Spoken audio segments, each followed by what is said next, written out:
Hello friends, नमस्कार।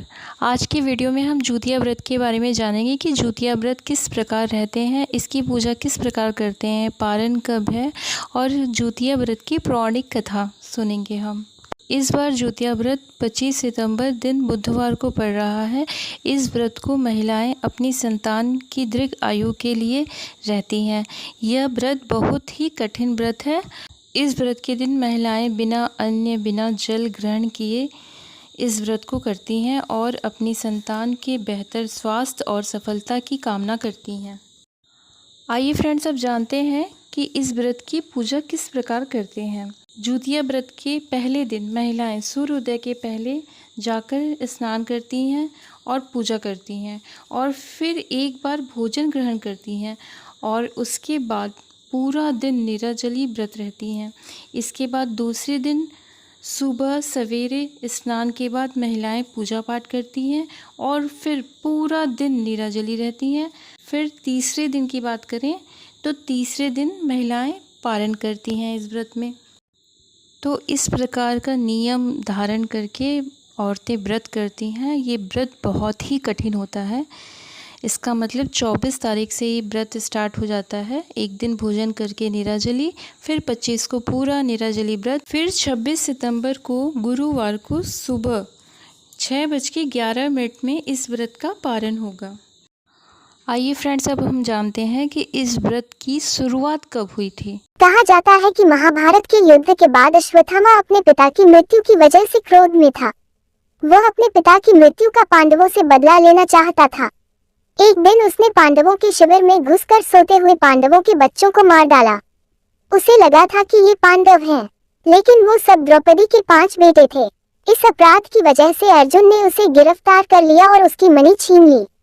इससे आहत अश्वत्थामा ने उत्तरा के गर्भ में पल रही संतान को मारने के लिए ब्रह्मास्त्र का प्रयोग कर दिया, लेकिन उत्तरा की संतान का जन्म लेना जरूरी था, जिस वजह से श्री कृष्ण ने अपने सभी पुण्य का फल उत्तरा की गर्भ में मरी संतान को दे दिया और वह जीवित हो गया। भगवान श्री कृष्ण की कृपा से गर्भ में मरकर जीवित होने की वजह से इस बच्चे को जीवित पुत्र का नाम दिया गया। यही आगे चलकर राज परीक्षित बने। तभी से संतान की लंबी उम्र के लिए हर साल ज्योतिया व्रत रखने की परंपरा को निभाया जाता है। कैसे शुरू हुआ ज्योतिया या जीवित पुत्र का व्रत, इस संबंध में एक और कथा मिलती है और उस कथा के अनुसार गंधर्व राजकुमार जीमूतवाहन ने नाग वंश की रक्षा के लिए स्वयं को पक्षीराज गरुड़ का भोजन बनने के लिए सहर्ष तैयार हो गए थे। उन्होंने अपने साहस और परोपकार से शंखचूड़ नामक नाग का जीवन बचाया था। उनके इस कार्य से पक्षीराज गरुड़ बहुत प्रसन्न हुए थे और नागों को अपना भोजन न बनाने का वचन दिया था। पक्षीराज गरुड़ ने जीमूतवाहन को भी जीवन दान दिया था। इस तरह से जीमूतवाहन ने नाग वंश की रक्षा की थी। इस घटना के बाद से ही हर वर्ष आश्विन मास के कृष्ण पक्ष की अष्टमी तिथि को जतिया व्रत या जीवित पुत्र का व्रत रखा जाने लगा। धार्मिक मान्यताओं के अनुसार यह व्रत करने से पुत्र दीर्घायु, सुखी और निरोग रहते हैं। इस दिन गंधर्व राजकुमार जीमूतवाहन की पूजा करने का विधान है। आइए फ्रेंड्स, हम अब जूतिया माता की एक कथा जानते हैं जो बहुत ही प्रचलित है। एक गांव में एक चील और एक सियरनी रहती थी। फ्रेंड्स, दोनों में बहुत गहरी मित्रता थी। दोनों जन बहुत ही गहरे दोस्त थे और दोनों जन में इतनी गहरी दोस्ती थी कि अगर चील कुछ खाती थी तो वो सियरनी को ला के देती थी और सियरनी कुछ खाती थी तो वो चील के लिए रख देती थी, चील को ले जा के देती थी। दोनों ही प्रेम पूर्वक रहते थे। एक दिन क्या हुआ, गांव में बहुत हलचल थी तो चील गई पेड़ पे बैठी तो उसको पता चला कि जूतिया व्रत आ रहा है, जूतिया व्रत कल व्रत है, इसको रहना चाहिए। तो चील ने सोचा कि मैं भी रहूं, सब औरतें रहती हैं तो मेरे को भी रहना चाहिए। तो ये सोच के वो गई सियरनी के पास, पूरी गाथा बताई कि कल जूतिया व्रत है और व्रत रहना चाहिए, इस व्रत को रहने से बहुत पुण्य प्राप्त होता है। तो सियरनी गई, ठीक है, मैं भी ये व्रत रहूँगी। तो दोनों ने आपस में बात की और दोनों ने व्रत रहने का संकल्प लिया और दूसरे दिन जूतिया का व्रत दोनों ने उठाया। चील दिन भर कुछ नहीं खाई, कुछ नहीं पी और जहाँ पूजा होता था वहाँ पे जाके कथा सुनी। और सियरनी को बहुत तेज़ भूख और प्यास दोनों लगी थी। उसने देखा कि गांव में किसी की मृत्यु हुई है तो वो जाके उसको खाने लगी। खा के उसने अपने व्रत को तोड़ दिया। तो इस तरह सियरनी का व्रत पूरा संपूर्ण नहीं हुआ और चील की व्रत पूरा संपूर्ण हो गया। चील ने शेरनी से पूछा कि तुम कहाँ थी, तो शेरनी ने कुछ नहीं बताया और उसको कुछ भी नहीं बताया कि मेरा व्रत टूट गया है या मैंने कुछ खा लिया है। लेकिन दोस्ती दोनों में बहुत ही गहरी थी, लेकिन शेरनी डर के मारे कुछ नहीं बताई कि चील बिगड़ेगी। ऐसा सोच के उसने कुछ नहीं बताया और वो लोग प्रेम पूर्वक रहने लगे।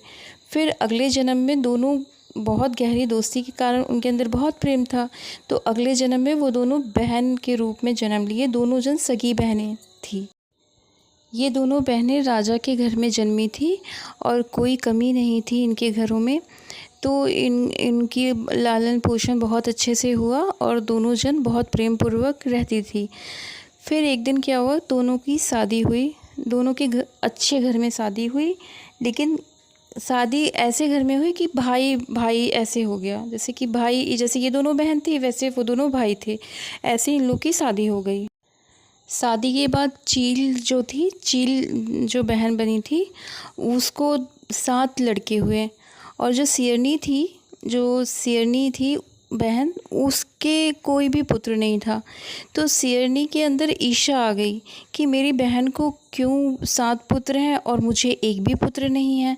तो एक दिन वो गुस्सा के क्या कि 7 बेटे को उसके मार दी।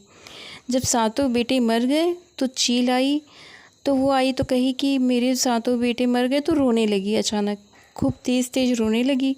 तो इसको रोते रोते अचानक इसको ध्यान आया कि हम जूतिया व्रत थे, इस जन्म में मैं कन्या के रूप में जन्म ली हूँ, पिछले जन्म में मैं चील थी और मैंने ये व्रत रखा था। तो उसने बहुत हाथ जोड़कर विनती की जूतिया माता से और उनका व्रत रखा, तो इनके 7 पुत्र जीवित हो गए। तो शेरनी देख के फिर क्रोधित आ गई। तो वो जान गई थी कि मेरी बहन ने ही मेरे 7 पुत्रों को मारा है। तो इसके कारण फिर वो अपनी बहन को उसी गांव में लेके गई, उसी पेड़ के पास जहाँ ये लोग बैठ के बात करते थे। तो वहाँ पे उसको सब गाथा सुनाई, तो उसको याद आ गया शेरनी को कि हाँ मैंने ऐसा किया था, इसलिए मेरे साथ ऐसा हुआ। और शेरनी को बहुत ही दुख हुआ और पछतावा हुआ और इसी गम में वो मर गई। फिर उसने अपने पिताजी को सारी बात बताई और फिर राजा को बहुत ही दुख हुआ और राजा आया और अपनी बेटी का दाह संस्कार अच्छे से किया और फिर वो लोग राजी खुशी से रहने लगे और जूतिया माता की कृपा के कारण सुख शांति से वो लोग अपना जीवन व्यतीत करने लगे। तो फ्रेंड्स, इस प्रकार थी जूतिया माता की ये पौराणिक कथा सियार और चील की।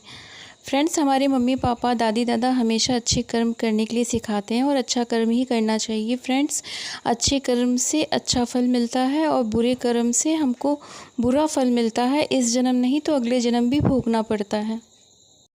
फ्रेंड्स, ऐसे ही हमारे चैनल में बने रहिए और रामायण महाभारत पूजा पाठ से रिलेटिव कोई भी जानकारी, तीज त्यौहार व्रत के बारे में कुछ भी जानना हो तो please like comment subscribe share it. Thank you friends, हम फिर मिलेंगे नए वीडियो के साथ। आप हमारे साथ बने रहिएगा।